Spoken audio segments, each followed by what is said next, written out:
Hello everyone, কেমন আছো তোমরা? আশা করছি সবাই ভালো আছো।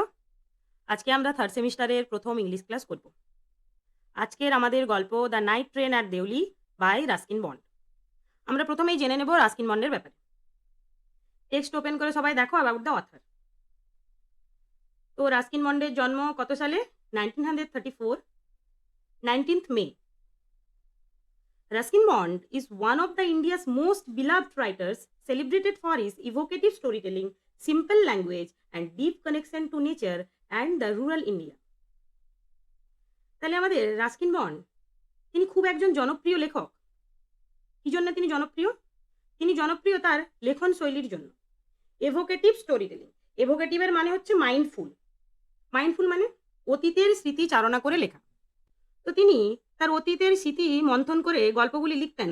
সিম্পল ল্যাঙ্গুয়েজ, তার ভাষা ছিল সহজ সরল, and deep connection to nature and rural India. তাহলে প্রকৃতির সাথে তার গভীর সম্পর্ক এবং রুরাল ইন্ডিয়া, রুরাল মানে গ্রাম। তাহলে ভারতের যে গ্রামীণ পরিবেশ এবং প্রকৃতি, অতীতের মধুর স্মৃতি চালনা করে তিনি লিখতেন।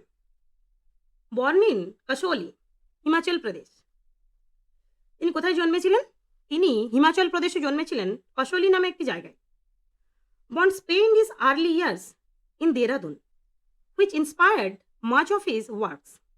তিনি দেরাদুনে তার প্রথম জীবনটা কাটিয়েছিলেন এবং এই দেরাদুনে থাকাটাই লেখার মধ্যে তার ছাপ ফেলেছে।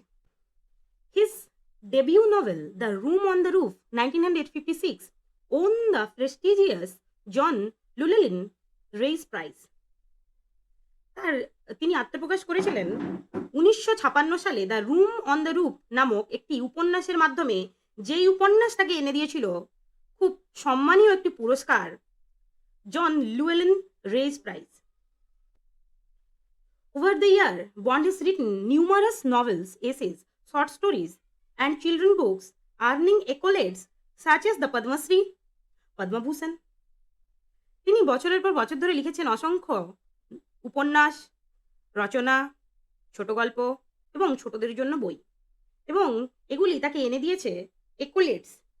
একুলেটস মিনস অ্যাওয়ার্ড, পুরস্কার। তাকে অনেক পুরস্কার এনে দিয়েছেন, যেমন পদ্মশ্রী 1999 তিনি পদ্মশ্রী পান, পদ্মভূষণ 2014 সালে তিনি পদ্মভূষণ পান। His stories often explore themes of nostalgia childhood. তার যে গল্পগুলো explores themes of nostalgia childhood. কি বিষয়ে লেখা? নস্টালজিয়া। নস্টালজিয়া মিনস অতীতের মধুর স্মৃতি। অতীতের মধুর স্মৃতি, শৈশবের যে স্মৃতি তার, এই বিষয়ে তার গল্পগুলো লেখা। অ্যান্ড রিলেশনশিপস, সম্পর্ক, তার জীবনের যে বিভিন্ন সম্পর্ক তার ব্যাপারেও তিনি লিখেছেন। Blending realism with poetic charm, ঘটিয়েছেন সাহিত্যের সাথে বাস্তবের মেলবন্ধন। লিভিং ইন ল্যান্ডিয়ার মুসৌরি, যখন তিনি ল্যান্ডিয়ার মুসৌরিতে বাস করতেন, বন্ড কন্টিনিউস টু রাইট, তিনি তার লেখা চালিয়ে গেছিলেন। Drawing readers into the serene beauty, serene means calm, শান্ত। তাহলে শান্ত সৌন্দর্যের কাছে তিনি টেনে এনেছিলেন। কোথাকার শান্ত সৌন্দর্য? হিমালয়ান ফুটহিলস, শিবালিক হিমালয়ের কথা বলা হচ্ছে এখানে। তাহলে হিমালয়ান ফুটহিলস মানে হিমালয় পর্বতের পাদদেশে যে সমস্ত জায়গাগুলি রয়েছে, ওখানকার সৌন্দর্য তিনি তার গল্পের মাধ্যমে পৌঁছে দিয়েছেন পাঠকদের কাছে। চলো এখন আমরা টেক্সটটা পড়বো। সবাই বই খুলে নাও। The night train at Deoli, সবাই ভালো করে দেখবে লাইন বাই লাইন। আর আমি যেই কঠিন কঠিন টার্মগুলো বলবো সহজ করে, ওগুলো একটু নোট করবে। চলো আমরা পড়া শুরু করি। When I was at college, I used to spend my summer vacations in Dera. I মানে এখানে আমাদের রাস্কিন বন্ড, আমাদের যে লেখক। When I was at college, যখন উনি, এখানে আমি বলেই, আমি ন্যারেটর হিসাবেই আমি গল্পটা পড়বো, ঠিক আছে? তখন যখন আমি কলেজে পড়তাম, I used to spend my summer vacations. আমি কি করতাম? ইউজ টু মানে আমি করতাম অতীতের কোনো অভ্যাস। Used to is a modal verb. To spend my summer vacations in Dehra, আমি আমার গরমের ছুটিটা কোথায় কাটাতাম? দেরাতে কাটাতাম। দেরা মানে দেরাদুন, দেরাদুনের কথা এখানে বলা হচ্ছে। অ্যাট মাই গ্র্যান্ডমাদার্স প্লেস, ছুটি কাটাতাম আমার দিদিমার বাড়িতে। তাহলে দিদিমার বাড়ি কোথায়? দিদিমার বাড়ি দেরাদুনে। এমসিকিউর জন্য প্রত্যেকটা লাইনের প্রত্যেকটা ডিটেলস ইম্পর্টেন্ট দাগ দিয়ে দিয়ে রাখবে। I would leave the plains early in May and return late in July. আমি সমভূমি ছেড়ে বেরিয়ে আসতাম কোথাকার উদ্দেশ্যে? দেরাদুনের উদ্দেশ্যে। কোন মাসে? Early in May and return late in July. তাহলে আমি মে মাসে রওনা দিতাম আর ফিরতাম জুলাই মাসের শেষে। মোটামুটি 2.5 মাস ওখানে তিনি থাকতেন। Deoli was a small station about 30 miles from Dehra. Deoli একটা ছোট্ট station about 30 miles from Dehra. Dehradun থেকে 30 মাইল দূরে অবস্থিত একটি ছোট স্টেশনের নাম Deoli. It mark the beginning of the heavy jungles of Indian Terai. তাহলে এই যে দেউলি, এখান থেকে কি শুরু হচ্ছে? তরাইয়ের জঙ্গল শুরু হচ্ছে। তরাইয়ের জঙ্গল তোমরা সবাই জানো। তো হিমালয়ের পাদদেশে অবস্থিত অরণ্যময় জঙ্গলকেই বলা হয় তরাই। দেউলি থেকে শুরু হচ্ছে আমাদের তরাই জঙ্গল। The train would reach Deoli at about 5 in morning. যে ট্রেনটা দেউলিতে পৌঁছাতো ভোর 5টায়, সকাল 5টায়। When the station would be dimly lit with electric bulbs and oil lamps. Station, Deoli যে স্টেশনটা, ওটা অল্প অল্প আলো দিয়ে আলোকিত থাকতো। কিসের আলো? ইলেকট্রিক বাল্ব, বৈদ্যুতিক আলো, ওয়েল ল্যাম্প, তেলের বাতি। এই দুটো জিনিস দিয়ে আমাদের দেউলি স্টেশন আলোকিত হয়ে থাকতো। ডিমলি লিট মানে অল্প আলোকিত হওয়া, ডিম মানে খুব অল্প। And the jungle across the railway tracks would just be visible in the faint light of dawn. তখনই জঙ্গল across the railway tracks, across means দুদিকে।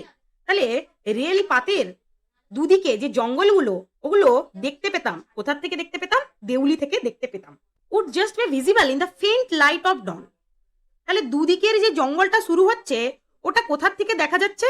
দেউলি থেকে দেখা যাচ্ছে। কিসের আলোয় দেখা যাচ্ছে? Visible in the faint light of dawn. Visible মানে দৃশ্যমান, নোট করবে ভিজিবল মানে দৃশ্যমান, ফেন্ট মানে খুবই হালকা, ডন মানে ভোর। The jungle across the railway tracks would just be visible in the faint light of dawn. Across মানে দুদিকে। তাহলে জঙ্গল, রেলপাতের দুদিকের যে জঙ্গল, ওটা খুব হালকাভাবে দেখা যেত ভোরের আলোতে। ডন মানে ভোর, ফেন্ট মানে হালকা, ভিজিবল মানে দৃশ্যমান। Deoli had only lone platform. Deoli ছিল একটা একাকী platform. An office for the station master and a waiting room. তাহলে স্টেশনে কি কি ছিল? The station is consisted of a station master and a station master room and a waiting room. তাহলে দুটো জিনিস ছিল, একদম দাগ দিয়ে রাখবে, খুব মনে রাখবে। একটা স্টেশন মাস্টারের অফিস, আর একটা ছিল বসার জন্য জায়গা, যেটা জেনারেলি কোনো প্ল্যাটফর্মে থেকে থাকে। The platform boasted a tea stall. Boasted মানে গর্ব করা। তাহলে প্ল্যাটফর্মটা কি নিয়ে গর্ব করতো?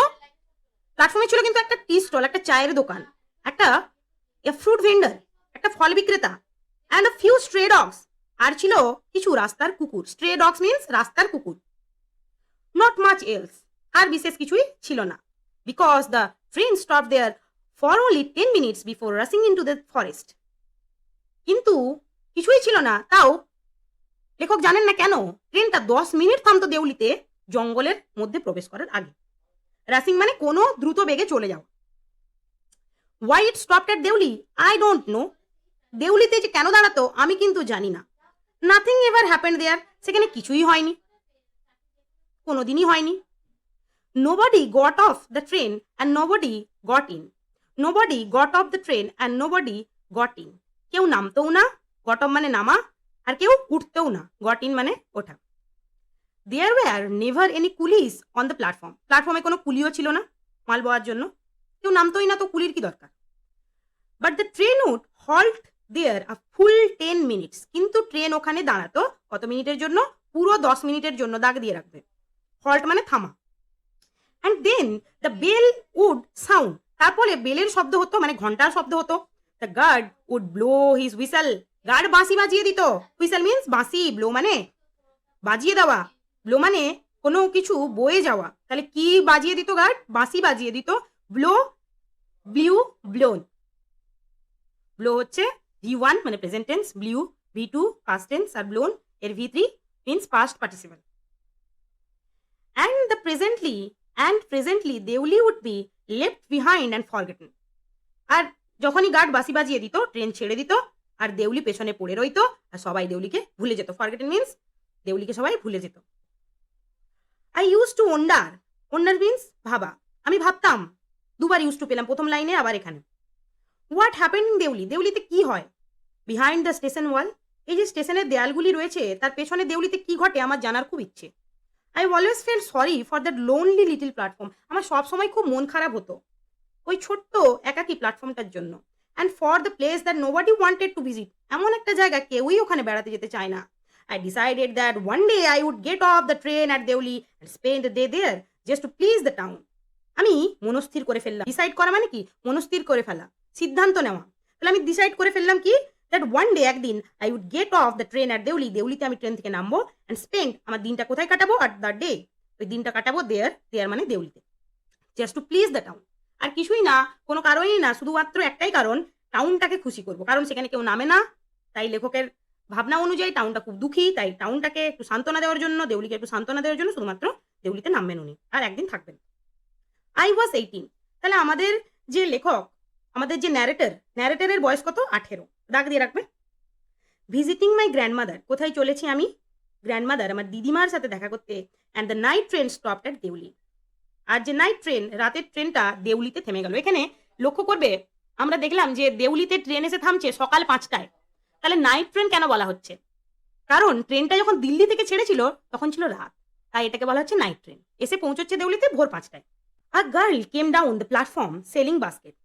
তারপরে একটা মেয়ে এলো প্ল্যাটফর্মে, সে বিক্রি করছে ঝুড়ি। It was a cold morning. এটা ছিল একটা শীতের সকাল বা ঠান্ডা সকাল। And the girl had a shawl thrown across his shoulder. তাহলে একটা শাল দিয়ে মেয়েটা কি করে রেখেছিল? তার শোল্ডার্স মিন কাঁধের ওপর ফেলে রেখেছিল শালটাকে। Her feet were bare and her clothes were old. তার পা ছিল খালি। বেয়ার মানে কি? খালি। ফিট, ফুট থেকে feet, foot singular form, feet plural form. And her clothes were old, তার জামা কাপড় ছিল পুরনো। But she was a young girl, কিন্তু সে ছিল একজন যুবতী মেয়ে।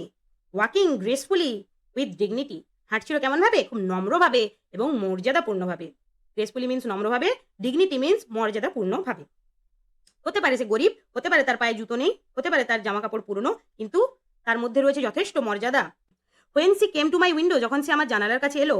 আমাদের লেখক যে কামরাটিতে বসেছিলেন, সেই কামরার জানলার কাছে যখন তিনি, ওই ভদ্রমহিলাটি এলো, সি স্টপড, তখন সে দাঁড়ালো। সি স, সে দেখলো that I was looking at her intently. সে দেখলো আমি তার দিকে তাকিয়ে আছি। ইনটেন্টলি মিন্স নিবিড়ভাবে, খুব ঘনিষ্ঠভাবে তাকিয়ে আছি তার দিকে। But at first she pretended not to notice, কিন্তু সে প্রথমে এমন ভাব করলো যে, ভান করে, প্রিটেন্ড মানে কি? ভান করা। সে ভান করলো যেন সে আমাকে দেখছেই না। সি হ্যাড আ পেল স্কিন, তার ছিল বিবর্ণ চামড়া, কোনো আভা নেই তাতে।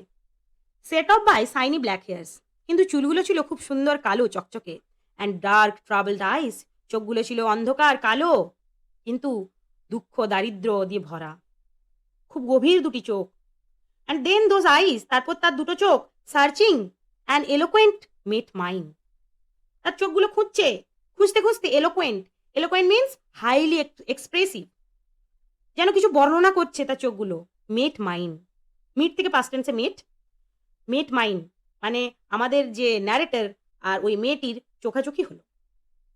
সে stood by the window for some time and neither of us said anything. সে দাঁড়িয়ে রইল আমার জানালার পাশে ফর সাম টাইম, কিছুক্ষণের জন্য।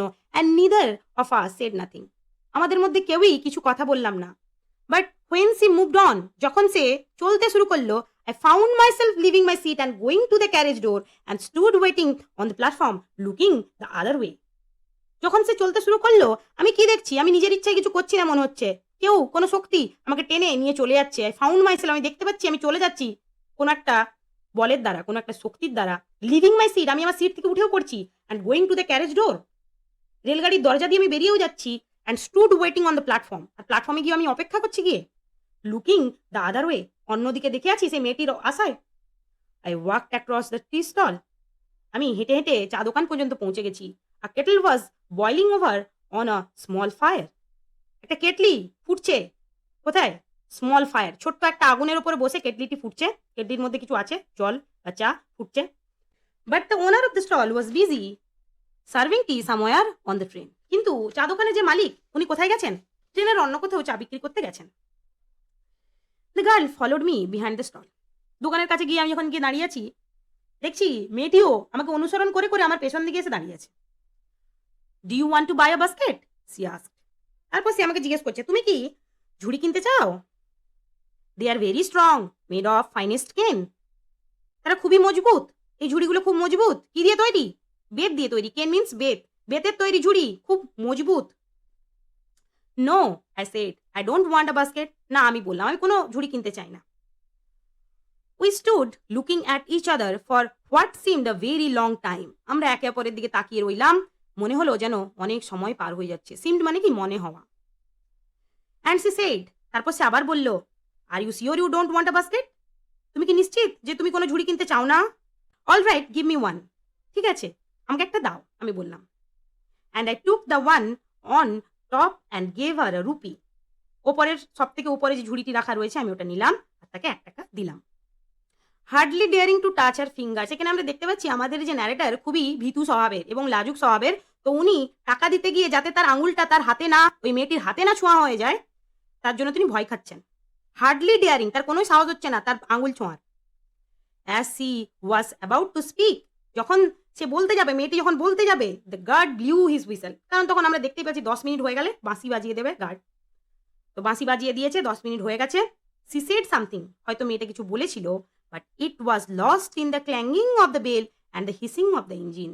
কিন্তু ইঞ্জিনের যে শব্দ, সেই শব্দে আর clanging, clanging means loud ringing, মানে খুব জোরালো কোনো আওয়াজ। তাহলে আমাদের যে ট্রেনের চাকার যে আওয়াজ এবং ইঞ্জিনের যে হিসির শব্দ, কারণ তখন ইঞ্জিন কিসে চলতো? রেল ইঞ্জিন বাষ্পে চলতো। এখন যেমন ইলেকট্রিকে চলে, তখন বাষ্পে চলতো। I had to run back to my compartment. আমাকে আবার দৌড়ে আমার কম্পার্টমেন্ট মানে আমার বগিতে এসে আমাকে উঠতে হবে, কারণ ট্রেন তো ছেড়ে দেবে। The carriage shuddered and jolted forward. Carriage means রেলগাড়ি। তো রেলগাড়িটি কি করলো? সাডার্ড, সাডার্ড মিন কাঁপা, তাহলে কেঁপে উঠলো।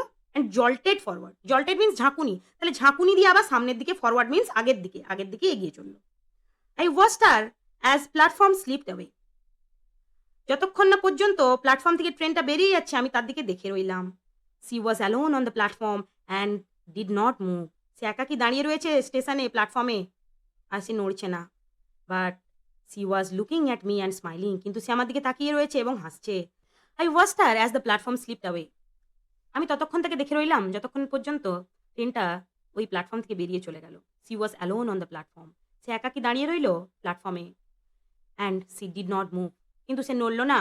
বাট কিন্তু she was looking at me and smiling, সে আমার দিকে তাকিয়ে রইল এবং হাসছিল। আই ওয়াচড হার, আমি তাকে দেখছিলাম, আনটিল, যতক্ষণ না পর্যন্ত the signal box came in the way. Signal box জানো তো, সিগন্যাল বক্স আসতে আড়াল হয়ে গেল মেয়েটি, তো আর দেখতে পেল না আমাদের ন্যারেটার মেয়েটিকে। And then the jungle হিড the station. হিড মানে হাইড, হাইড মানে লুকিয়ে দেওয়া। তারপরে জঙ্গলে ঢাকা পড়ে গেল আমাদের দেউলি স্টেশন, কারণ আমরা প্রথমেই পড়ে নিয়েছি যে দেউলি থেকে শুরু হচ্ছে ইন্ডিয়ান তেরাই বা তরাই অঞ্চল। But I could still see her standing there alone. আমি তাকে দেখতে পেলাম, সে একাকি দাঁড়িয়ে রয়েছে। I sat up awake for the rest of the journey. আমি জেগে রইলাম, আমি একটুও ঘুমালাম না। রেস্ট মানে শেষ পর্যন্ত, জার্নি শেষ পর্যন্ত আমি জেগে রইলাম। I could not rid my mind of the picture of the girl's face and her dark smouldering eyes. আমি কিছুতেই তার স্মৃতি থেকে নিস্তার পেলাম না। I could not rid, rid মানে নিস্তার পাওয়া, মুক্তি পাওয়া। মাই মাইন্ড, আমার মনটা কিছুতেই নিস্তার পেল না। Of the picture of the girl's face, তার মেয়েটার মুখটাই শুধু আমার মনে পড়লো। হার ডার্ক স্মলডারিং আইজ, তার চোখগুলো মনে পড়লো। স্মলডারিং মিন্স মিস্টিরিয়াসলি অ্যাট্রাক্টিভ, রহস্যজনকভাবে খুব আকর্ষণীয় তার চোখ দুটো। তাহলে আমাদের লেখকের, ন্যারেটারের সবসময় তার চোখ দুটোই মনে পড়তে লাগলো, তার মুখটা মনে পড়তে লাগলো। তাহলে আজকে এই পর্যন্তই। আমরা দেখলাম যে ন্যারেটার মেয়েটির কথা বারবার ভাবছে, তার মেয়েটির কথা মনে পড়ছে। নেক্সট ক্লাসে আমরা দেখব যে আমাদের ন্যারেটার আর ওই মেয়েটির আবার দেখা হয় কিনা। পরবর্তী ঘটনা আমরা পরের ক্লাসে জানবো।